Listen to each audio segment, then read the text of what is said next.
할렐루야. 네. 오늘도 계속 이어지는 차가운 날씨에 여러분들 건강을 하나님 지켜주시고 또 하나님 전에 나와서 예배할 수 있도록 허락하신 은혜 감사를 드립니다. 아멘. 우리 옆에 분들과 인사 나누시겠습니다. 쓰임받는 일꾼 됩시다. 쓰임받는 일꾼 됩시다. 우리 교회는 참 일꾼들이 작지만 많은 것 같아요. 그래서 여러 가지 일들을 나누어서 맡아서 이렇게 해주시는 모든 분들께 정말 감사를 드립니다. 우리 전도사님들 기도하면서 불편한 몸이지만 점심 준비하시고 또 우리 유호정 집사 촬영하시느라고 매일 아침 일찍 와서 준비하고 촬영하고 여러분들 우리 홈페이지 들어가 보셨나요? 홈페이지 뭐 바쁘셔서 못 보시죠? 제가 다 카운트하고 있어요. 누가 들어오는지 여기 몇 명이 들어왔는가 다 나옵니다. 그래서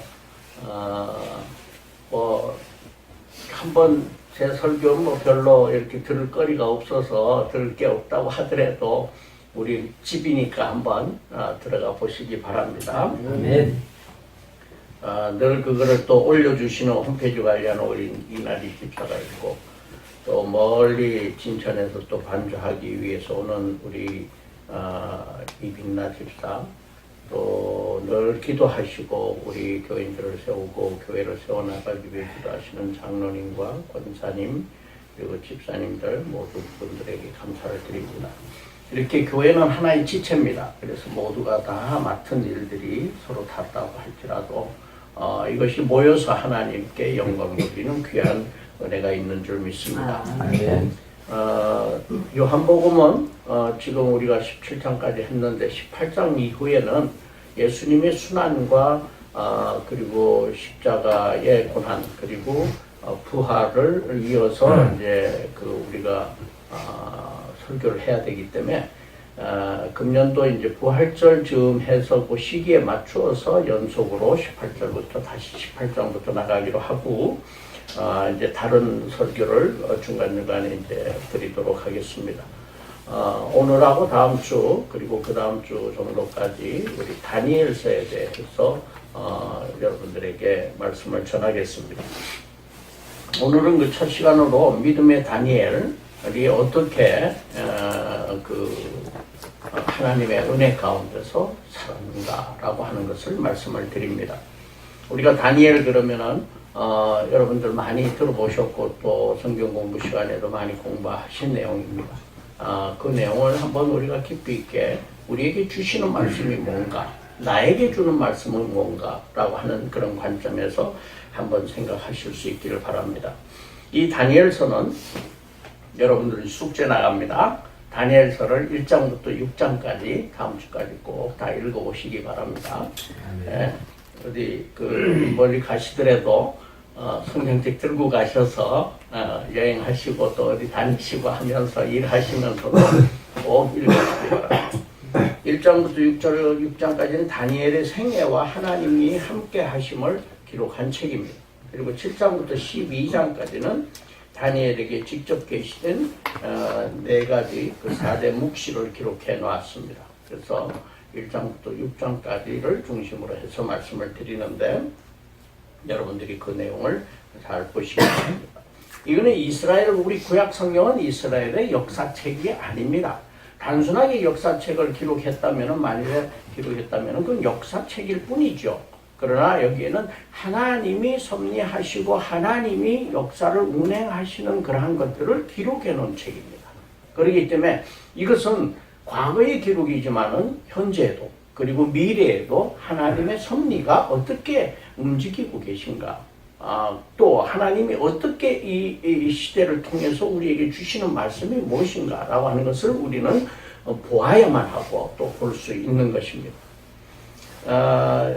예수님 탄생하기 전 605년경에 유다왕의 여호와김 우리가 이름이 조금 생소한 이름들이 많기 때문에 구약성경에는 여러분들이 구약성경 읽을 때 이름이 좀 헷갈리기도 하고 또 이름이 익숙지가 않으면은 뭐 잘 아는 뭐 모세라든지 아브라함이라든지 이런 이름들은 우리가 잘 알지만은 좀 왕들의 이름이 나오면은 조금 헷갈릴 수가 있어요. 그런데 인내를 가지시고 이 역사를 공부하시길 바랍니다. 여기 왕일 때 바벨론 왕 중에 이제 느부갓네살이라는 왕이 있었는데 그 느부갓네살 왕이 이 유다가 남쪽과 북쪽으로 이스라엘이 갈라집니다. 이스라엘이 북이스라엘, 남유다 이렇게 두 가지로 갈라지는데 이 남유다를 멸망을 시킵니다. 그러고 난 다음에 다니엘이라고 하는 그 하나님의 사람을 통해서 하나님이 어떻게 역사를 하셨는가라고 하는 것을 기록한 책이 바로 다니엘서다 하는 것입니다. 이 포로 시대, 이제 멸망하고 난 다음에 바벨론에 포로로 잡혀간 사람들의 삶을 이제 그 선지자들을 통해서 보여주시고 또 그들이 다시 하나님께로 돌아온다라고 하는 것을 역사를 말씀해 주고 있는 이런 귀한 책이다라고 하는 겁니다. 하나님의 징계로 이스라엘은 남유다는 멸망했습니다. 바벨론에 끌려가게 되었습니다. 이 바벨론이라고 하는 것은 다신교를 믿는 그러한 지역이었습니다. 그래서 다신교를 믿었기 때문에 뭐 우상들이 버글버글하는 그러한 지역에 이제 다니엘이 끌려가게 됩니다. 그런데 이 정치적으로 이제 식민지 나라에 있던 소년이 이 바벨론에 끌려가가지고 바벨론과 메대, 바사라고 하는 그러한 이방 대제국들 사이에서 그들이 망하고 흥하고 하는 이런 과정 속에서 계속적으로 정치적 지도자로 남아있게 되는 것입니다. 이 다니엘은 죽음을 각오하고 신앙을 지켜온 그 다니엘의 생애를 통해서 우리에게 주시는 말씀이 무엇인가라고 하는 것을 우리가 한번 생각해 보아야 할 것입니다. 이스라엘 백성들은 우상 숭배로 인해서 하나님의 징계를 받게 되었습니다. 당시에 이방인들은 다 다신교 사상을 가지고 있었는데 신들이 여러 개 있었고 우상도 여러 개 있었고 뭐 귀신도 있었고 무슨 뭐 남녀신도 있었고 여러 가지 그런 신들이 자기들이 편리하도록 인간의 욕망을 채우기 위한 신들을 사람이 만든 겁니다. 만들어 가지고 신이라고 저들이 숭배하고 있었습니다. 그 이스라엘 백성들도 그런 생각을 가졌어요. 여기 이제 물들어 가지고 하나님은 더 이상 이스라엘을 선민으로 여기지 않는다. 이런 생각을 가졌고 그런 패배의식이 있었으며 또 하나님은 많은 신들 중에 하나일 뿐이다. 그런데 이 많은 신들 중에 또 가장 약한 신이다. 강한 신이 아니라 약한 신이다. 라고 하는 그런 생각을 가지고 이스라엘 백성들이 그렇게 하나님이 축복해 주시고 그렇게 하나님이 보여주시고 기적을 이루시고 한 것을 그들이 다 목격하고 그들의 선조들이 다 봤음에도 불구하고 그걸 잃어버리고 우상을 숭배하는 그러한 인간의 자기 욕망을 충족한다라고 하는 것은 얼마나 끝이 없이 뭘 충족하는가 자기 추구하는가라고 하는 걸 우리가 볼 수가 있어요. 우리도 마찬가지죠. 우리의 욕망을 충족하기 위해서 하나님을 버려야 할 때도 많이 있습니다.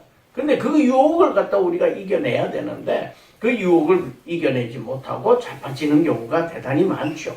우리는 어떤 경우라도 어떠한 상황이 온다고 하더라도 하나님을 우리는 붙들어야 할 것입니다.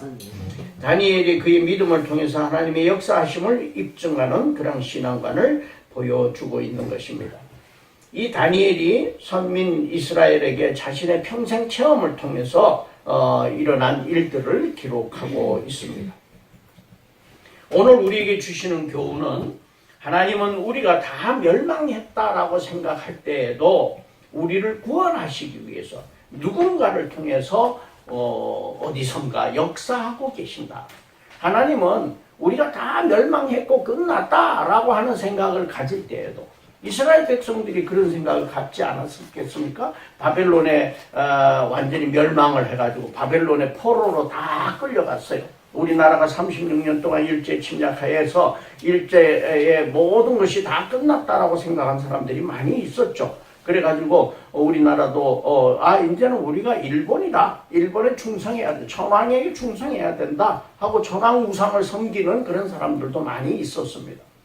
그것처럼 도저히 뭔가 저항할 힘도 없고 빠져나갈 구멍이 없다라고 판단하고 있는 그러한 암흑의 시대에도 하나님은 누군가를 통해서 이 다니엘이라고 하는 작은 소년을 통해서 하나님이 어느 곳에선가 역사하고 계시고 하나님이 이 역사를 만들어가기 위해서 움직이고 계신다라고 하는 것을 우리는 깨달아야 할 것입니다.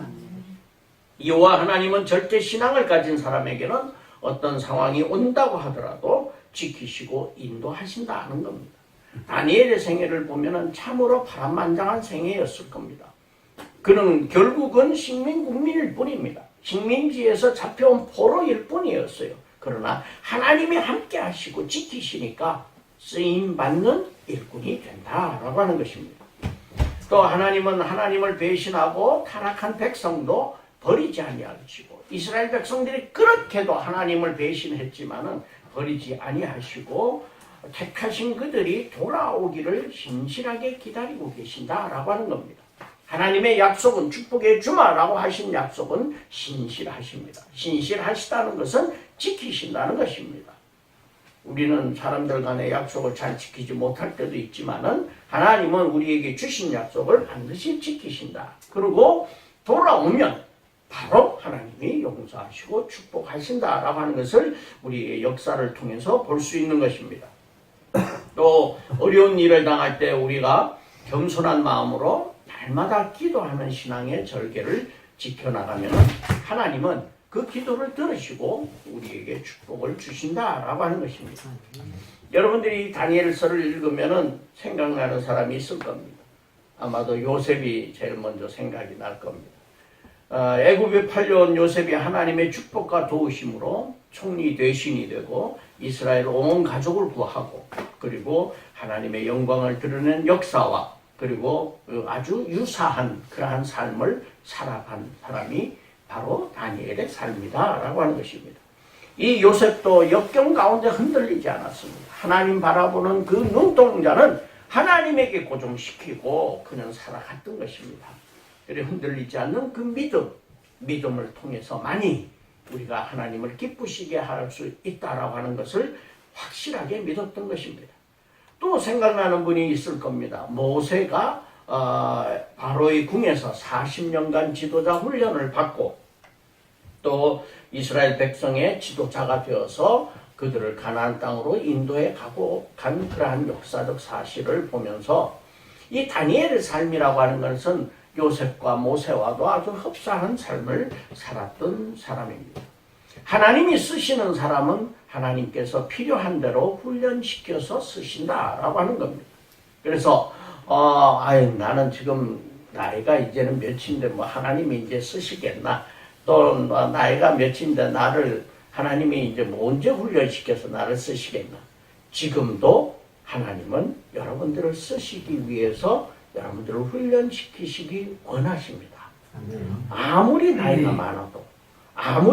많아도 훈련시키기 원하시고 또 쓰시기를 원하신다는 사실을 우리는 잊지 말아야 됩니다. 포기하시지 말기 바랍니다. 나이가 많으면 많을수록 이제라도 나는 하나님의 쓰임받는 일꾼이 되길 원한다라고 하는 확실한 믿음 생활하시기 바랍니다. 두 가지 사항에 대해서 우리가 한번 생각을 해보려고 합니다. 첫째는 하나님이 선택한 사람, 쓰시는 사람은 이스라엘 모든 백성이 다 흩어지고 노예 생활로 피폐해져도 하나님이 그 선택한 사람을 통해서 사역을 지속하신다라고 하는 것입니다. 이스라엘 백성들은 애굽의 노예 생활에서 하나님께서 그들을 해방시키시고 40년간 광야 생활을 통해서 하나님께서 임재하고 계시고 하나님이 어떻게 그들을 인도하는가라고 하는 것을 불기둥과 구름기둥으로 인도하시면서 광야 생활을 통해 훈련을 시키셨습니다. 그럼에도 불구하고 그들은 하나님을 배신하였습니다. 이게 인간들의 모습입니다. 너나 할 것 없이 우리 인간들의 모습은 하나님이 그렇게 축복해 주시고 배부르게 되면 또 만족하게 되면 또 다른 욕망이 차오르게 되면 우리는 하나님을 배신하는 경우가 대단히 많이 있다라고 하는 것을 과거나 지금이나 미래에도 그러한 사실들입니다. 그렇기 때문에 예수님께서 십자가에 못 박혀 돌아가시면서 우리를 용서하기 위해서 이 땅에 내려오신 것입니다. 만일에 인간들이 그냥 말 잘해서 하나님께서 말씀하시는 대로 정말 잘 따르고 잘 듣고 한다면 예수님께서 십자가의 고난을 받으실 필요도 없었겠죠. 그러나 인간들의 이러한 욕망이라고 하는 것이 늘 그냥 죄악 가운데 있기 때문에, 죄성 때문에, 인간들이 가진 죄성 때문에 그렇게 하셨다라고 하는 겁니다. 이스라엘은 왜 남과 북으로 멸망했고 분리가 되었는가? 그리고 그들은 결국 멸망했는가라고 하는 겁니다. 이 이스라엘이 남과 북으로 분열되기 전 상황을 보면요, 이스라엘의 솔로몬 시대로부터 시작이 됩니다. 다윗으로부터 시작해서 이스라엘이 엄청나게 융성하게 되죠. 아주 잘 사는 국가가 됩니다. 그리고 솔로몬의 지혜를 통해서 아주 또 융성한 그러한 시대를 그들이 누리게 됩니다. 그런데 이 솔로몬이, 다윗의 아들인 솔로몬이 왕이 되고 난 이후에 이방 여인들을 많이 자기의 첩으로 들이고 오게 됩니다. 그래 이방 여인들이 가져온 각종 우상들이 있었습니다. 우상들을 숭배하였습니다. 그러니까 이방 여인이 가지고 오니까 자기가 첩으로 맞이한 그 이방 여인들이 가지고 온 우상을 보니까 뭐가 이쁘면 뭐가 보인다, 뭐도 이뻐 보인다고, 그래서 그 첩이 가지고 온 우상도 섬기게 되고, 그러다 보니까 이제 자연히 하나님을 멀리하게 되었던 겁니다. 이 솔로몬을 통해서 하나님이 성전을 짓게 하셨는데, 다윗은 워낙 피를 많이 흘렸기 때문에 하나님이 다윗의 손을 통해서는 성전을 짓지 못하게 하였습니다. 그러나 이 솔로몬을 통해서 성전을 지었는데 7년 동안 성전을 지었어요. 그리고 13년 동안 자기 궁전을 지으면서 국가가 피폐하게 됩니다. 하나님의 성전은 7년 짓고 자기 궁전은 13년 지었다. 여러분들 13년 동안 자기 집을 지었다. 어마어마하게 지었겠죠. 우리나라에도 과거 이조 시대 때 그 궁전들을 짓는 게 몇 년을 걸쳐서 이렇게 짓고 그랬죠. 곤지암이라고 하는 데 가면은 그 성당을 짓습니다. 거기에다가, 거기가 가톨릭 성지인데 성당을 짓는데 그곳을 한번 가보니까요. 가보신 분 혹시 계세요? 안 가보셨어요? 가보셨겠죠? 예. 거기에 가보시면요, 이 돌멩이를 하나 갖다 놓고 1년, 또 돌멩이 하나 갖다 놓고 1년, 100년 동안 계획을 해가지고 성전을 지어요. 거기에다가 짓는 게. 완전 불판입니다. 산 중턱에다가 그냥 성전을 짓는데 100년을 계획을 합니다. 그래서 참 대단하다. 이게 하나 이런 거를 짓는데도 1, 2년 뚝딱 지을 수도 있겠죠. 요즘 건축 기술이 워낙 좋으니까. 근데 100년 동안을 계획하면서 짓다.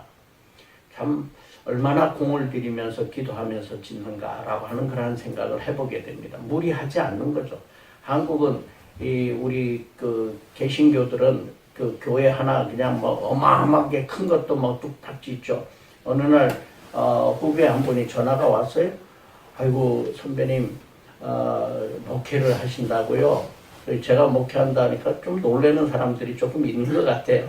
목회를 하신다고요. 목회를 하네. 그래 자네는 뭐 하는가 그랬더니 하는 얘기가 저도 목회를 합니다. 그래요. 그래서 어디서 하는가 그랬더니 부천 어디 쪽에서 한대요. 그리고 이제 얘기를 하는데 저는 쫄딱 망했습니다. 그래요. 왜 그러냐 그랬더니 성전을 갖다가 지었는데 70억 빚을 내서 지었대요. 그랬는데 완전히 망했다고 그래요. 그래가지고 하여튼 선배님이 우리 동영상 이런 것들을 보고 목회하시는 줄 알았습니다. 그러면서 이제 자료를 찾다 보니까 이제 아마 저를 봤나 봐요. 그러면서 굉장히 힘들었다는 거예요. 그래서 다 털고 새로 시작을 했습니다. 그런 얘기를 하더라고요. 무리하면 안 되는 거죠. 근데 이 당시에도 솔로몬 시대에도 그렇게 돈이 많고 부유했음에도 그들이 13년 동안 자기 궁전을 짓느라고 사람들을 이렇게 막 착취를 했으니까 얼마나 국가가 피폐해졌겠습니까? 근데 그 솔로몬의 아들이 있어요. 르호보암이라고 하는 아들이 있는데 이 르호보암이라는 아들이 굉장히 또 폭정을 했어요. 그래가지고 사람들이 이 장로들의 말을 무시하고 폭정을 하고 그러다 보니까 이 유다 지파를 제외하고는 모두가 다 떠나버렸어요. 우리는 이 폭정하에서 못 살겠다. 그래서 북이스라엘과 남유다가 갈라지게 된 것입니다. 이 북이스라엘은 갈라지고 난 다음에도 첫 번째 왕이 누구였느냐? 여로보암이라는 왕인데 이 광산에서 일하던 사람이에요. 그러니까 이 광산에 노가다 십장하던 사람인데 왕이 됐어요. 그래서 정통성도 없고 예루살렘에 가지 못하도록 하기 위해서 자기 국민들이 예루살렘으로 자꾸 남유다로 가면은 빠져나갈 것 같으니까 그걸 잡기 위해서 금송아지를 갖다가 산당을 하나 만들었어요. 그래서 금송아지 산당을 만들어서 여기 와서 절하면 축복받는다. 이래가지고 그 이스라엘 백성들을 못 가게 했습니다. 그러니까 하나님이 이 나라를 멸망하게 하는 겁니다. 200년 동안 그들은 계속해서 이 왕권 다툼을 합니다. 그래서 암투와 피비린내 나는 반란이 계속 반복되다가 200년 뒤에 아수르라고 하는 나라에게 완전히 멸망해버리고 맙니다. 우리가 잘 아는 엘리사가 이 당시에 이제 활동했던 사람들입니다. 남유다는 이제 바벨론의 멸망을 당했는데 이 북이스라엘과 우리나라 남북으로 가는 거하고 아주 유사하죠. 또 북이스라엘과 남유다라고 하는 이 두 나라가 갈라진 북이스라엘은 성경에 많이 나오지 않아요. 왜냐하면 이 북이스라엘은 성경상으로 볼 때 그렇게 중요하진 않아요. 왜냐하면 남유다가 다윗의 계보를 이어가서 예수님까지 연결이 되기 때문에 그래서 중요한 것은 예수님의 이 탄생과 예수님을 통한 우리의 구원, 이 계획을 이루는 것이 성경이기 때문에 그 예수님의 계보를 중심으로 한 성경이 기록이 되어 있어서 남유다의 기록이 훨씬 더 많이 있는 것입니다. 그런데 이 남유다도 처음에는 잘해. 왕이 되고 난 다음에 처음에 하나님 잘 섬겨요. 그러다가 조금 권력을 잡으면은 그때부터는 자기 마음대로 휘두르기 시작을 합니다. 교회 지도자들도 그렇죠. 처음에는 아주 열심을 내서 잘 하다가 조금 지나면은 권력을 휘두르기 시작을 합니다. 그러다 보면은 결국에는 너도 망하고 나도 망하는 이러한 사건들이 많이 일어나게 되는 것입니다. 그래서 견디다 못해서 하나님께서 징벌하시게 됩니다. 근데 하나님의 징벌의 목적은 결국 너 망해서 다 흩어져 버려라 없어져라 하는 것이 아니라 돌아오라 하는 것입니다. 징벌 다음의 목적은 항상 돌아오라는 그러한 메시지가 우리에게 주어지는 메시지인 것입니다. 이스라엘과 이스라엘이 남유다가 포로 생활을 하면서도 하나님이 간섭하고 계시는 것을 우리는 보게 됩니다. 독일인들이 유대인을 대량 학살하는 그 순간에도 하나님은 아파하고 계셨고 역사의 가운데 계셨기 때문에 결국은 이스라엘 백성들은 구원해내게 되고 독일의 히틀러는 멸망하게 되는 것입니다. 그 당시만 하더라도 아마 많은 사람들이 히틀러 하에 있었던 사람들은 히틀러는 영원하리라, 히틀러의 권력은 대단하리라 이런 생각을 하게 됩니다. 우리나라도 일제시대에 일본의 압제 밑에 있을 때 많은 사람들이 일본의 이 통치는 영원하리라고 생각한 사람들도 많이 있었습니다. 그래서 일본에 이제 붙었던 것입니다. 요즘 얘기하는 역사적으로 얘기하는 친일파라고 하는 것은 잘못된 규정입니다. 왜냐하면 잘못 적용을 하고 있어요. 그 당시에 사회활동을 하면서 일했던 사람들이 사회활동을 했다 그러면 무조건 다 친일파로 지금 이렇게 규정 짓고 있습니다. 이 국가가 크게 잘못한 것이다 라고 하는 것을 우리는 알아야 합니다. 어쨌거나 우리나라도 이러한 어려움을 겪고 있었는데 북한의 지금 어려운 상황 속에서 우리 남한에서 기도하는 기독교인들, 북한에 남아있는 기독교인들의 기도를 하나님이 들으시는 줄 믿습니다. 그래서 언젠가는 우리에게도 통일의 기회가 오게 되고 통일이 왔을 때 우리나라는 일본을 능가하는 국가가 분명히 될 수 있을 것이고 하나님께서 계획하고 계시는 땅끝까지 복음 전하는 사역을 감당하는 훌륭한 국가로 하나님이 사용하실 줄 믿습니다. 하나님이 지키시는 나라는 대부분들 잘 사는 나라입니다. 우리 이 세계 지도를 놓고 한번 보십시오. 잘 사는 나라와 못 사는 나라, 축복받은 나라와 축복받지 못한 나라들 비교해 보십시오. 다 기독교 국가들입니다. 잘 사는 나라, 하나님이 지키시는 나라가 잘 사는 나라고 축복받은 나라인 것을 우리는 알게 됩니다. 하나님께서 힘이 없어서가 아니라 하나님의 악을 관용하시는 것이 아니라 하나님이 때를 기다리고 계신다라고 하는 것을 우리는 깨닫고 기다려야 할 것입니다. 우리는 때때로 왜 우리나라가 하나님의 복음이 이렇게 빨리 전파되었고 선교사들의 사역이 이렇게 왕성하게 되었는데 하나님이 왜 우리에게 축복을 덜 하시는가, 왜 일제시대가 있었고 왜 6.25가 있었는가 라고 하는 생각을 하게 됩니다. 그러나 우리나라는 이러한 일제시대와 6.25를 통해서 또 하나님이 우리에게 축복해 주신 것을 믿어야 합니다. 역사를 단편적인 것만 보면 하나님을 우리는 이해하기가 힘들 때가 있습니다. 그러나 장구한 세월로 보면은 하나님이 이것도 하나님께서 축복하시는 거구나 라고 하는 것을 우리는 생각하게 됩니다. 다니엘을 새 왕국의 총리로 바벨론에 머물게 하시면서 15살 때부터 시작해서 고난의 삶이었지만은 하나님이 살아계심을 전하는 귀한 일꾼으로 사용받으셨던 것입니다. 하나님에게 징벌을 받고 돌아올 것을 그 다니엘을 통해서 그 많은 이스라엘 백성들에게 말씀하시고 이방 민족들에게 말씀하신 것입니다. 하나님에게 돌아간다는 것은 우리의 삶의 중심이 하나님을 바라보는 것입니다. 하나님이어야 한다는 것입니다. 우리의 삶의 중심이 하나님이어야 된다. 내가 중심이 아니라 하나님이 나의 삶의 중심이어야 된다라고 하는 것입니다.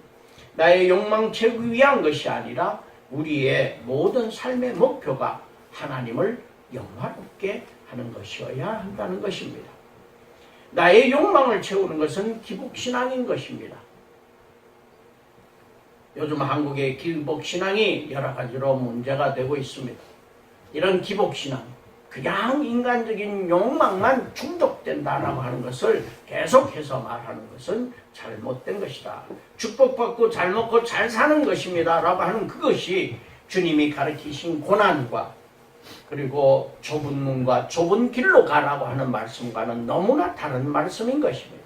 우리는 우리의 신앙이 좁은 문, 좁은 길로 가는 신앙이어야 할 것입니다.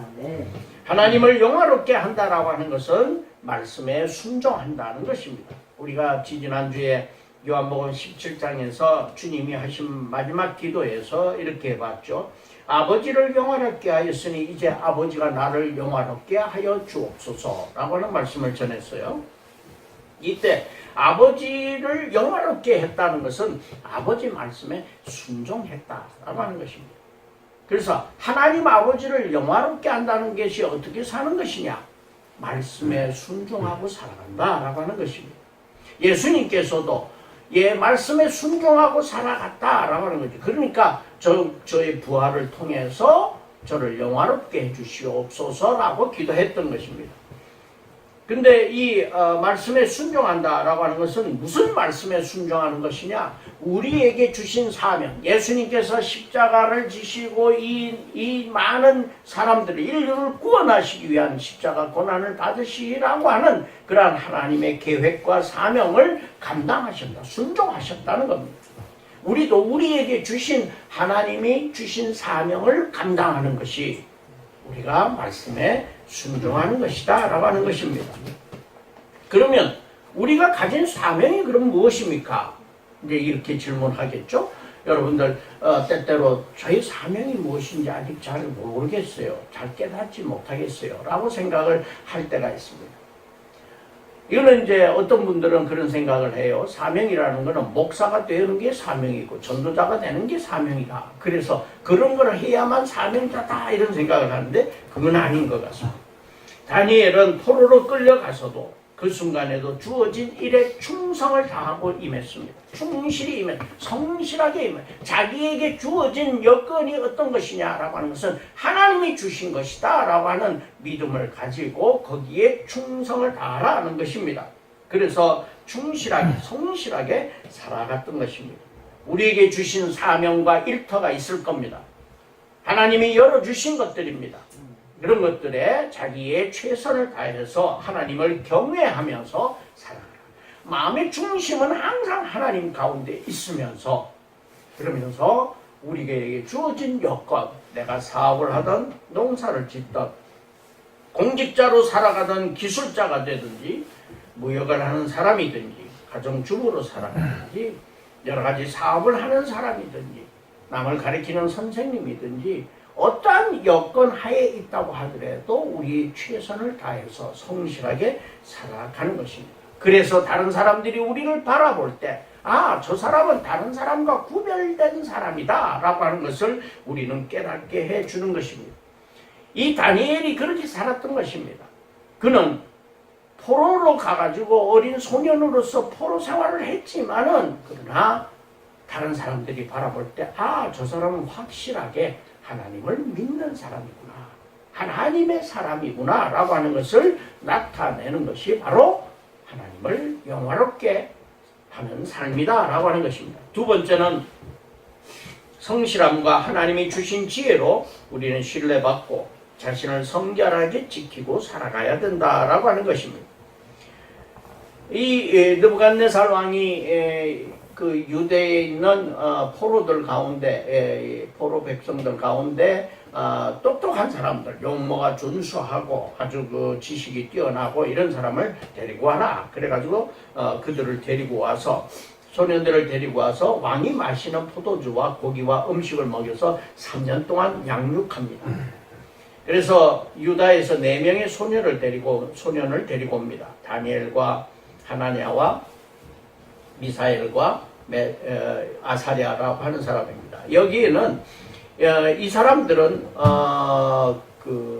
하나님이 이 사람들에게 축복을 해주셨는데, 그래서 이 사람들은 하나님에 관련된 이름들을 갖고 있었는데 데리고 와가지고는 월신, 그들이 믿는 이방신의 월신의 달신이죠.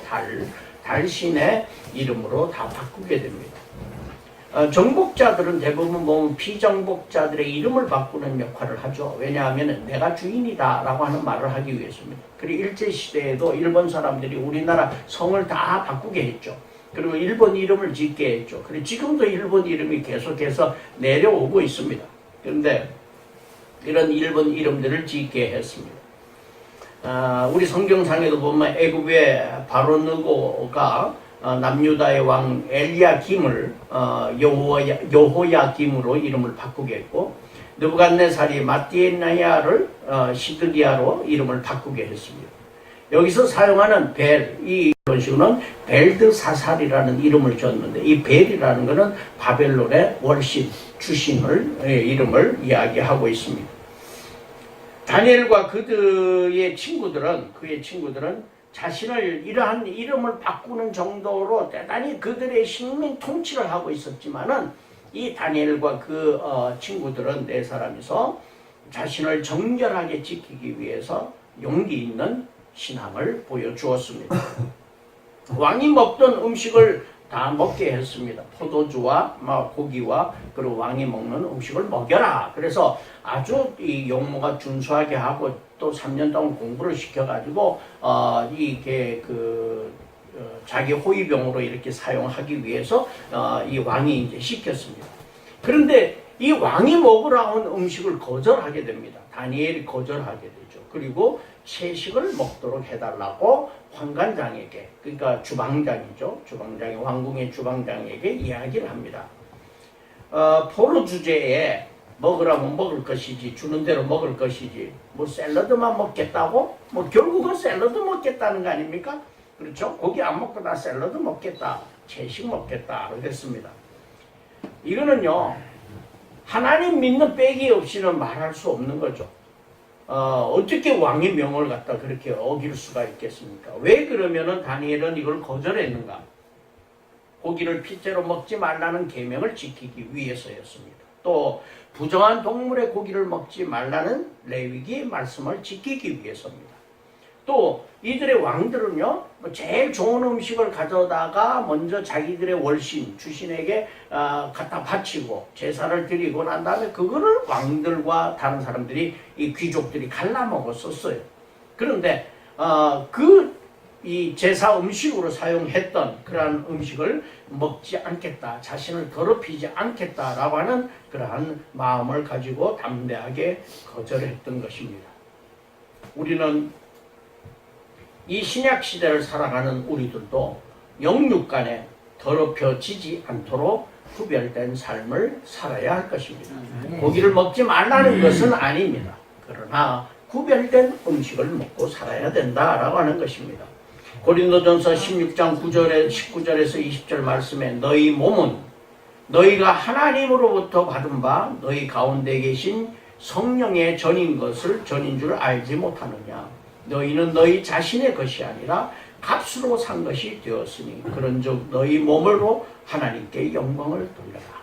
하나님의 성령이 거하는 전이다, 성전이다 라고 하는 말씀을 하고 있습니다. 그러니 이 성전인즉 너희들이 이 성전을 아름답게 잘 유지를 해라 하는 것입니다. 더럽혀지지 않도록 하라는 것입니다.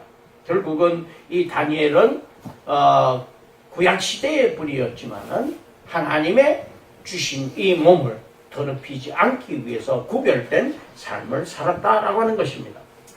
결국 우리는 믿음의 가족들이라고 하는 것은, 믿음의 식구들이라고 하는 것은 구별된 삶을 살아가야 된다라고 하는 것입니다.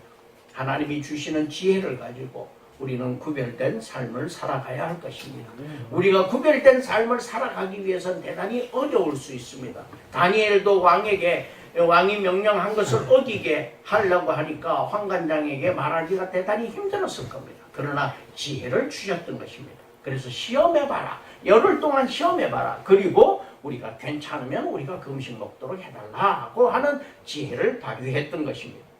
우리가 구별된 삶을 살아가는 데는 하나님께서 때로는 우리가 힘든다고 하더라도 하나님의 주시는 지혜를 가지면은 얼마든지 우리는 구별된 삶을 살아갈 수 있을 것입니다. 하나님의 쓰임을 받기 위해서는 우리는 믿음을 가지고 하나님만을 바라보면서 하나님이 주신 사명이 무엇인가, 나에게 주어진 삶의 여건 가운데서 최선을 다해서 성실하게 살아가는 이런 모습, 그걸 통해서 우리가 빛과 소금의 역할을 드러내는 그런 것이 중요한 것이고, 또 구별된 삶을 하기 위해서 어려운 여건이지만은 우리는 하나님이 주시는 지혜를 가지고 살아가면은 하나님께서 축복해 주신다라고 하는 사실을 우리는 믿어야 할 것입니다. 기도하겠습니다. 하나님 아버지, 다니엘과 함께 하신 하나님이신 줄 믿습니다. 다니엘에게 믿음을 허락하시고 또 다니엘에게 구별된 삶을 살아가도록 하나님이 축복하신 줄 믿습니다. 저희들의 믿음의 가족들이 구별된 삶을 살아갈 수 있도록 하나님 도와주시옵소서. 하나님의 함께 하심을 저희들이 믿고 살아가는 믿음의 용사들이 되게 하여 주시옵소서. 담대하게 살아갈 수 있는 믿음을 허락하여 주시옵소서. 예수님 이름으로 기도 올려옵나이다. 아멘.